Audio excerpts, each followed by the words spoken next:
Hi, I'm Annalisa Erlina, 39 years old, single, uh, no kids. I work here in Hong Kong almost 10 years for three employers.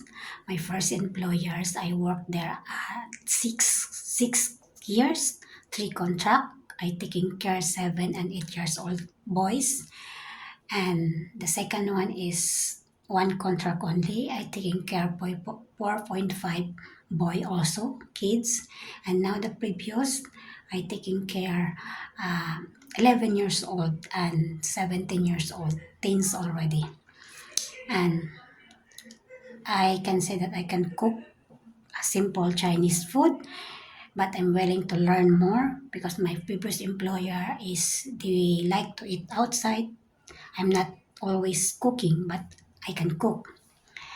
Then I can say that I am trustworthy and hardworking.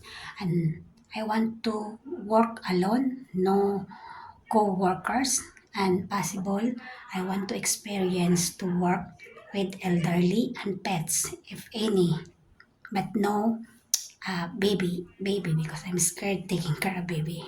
Hopefully, my future employer can choose me, and I can say that I will try my best to serve your family. Thank you.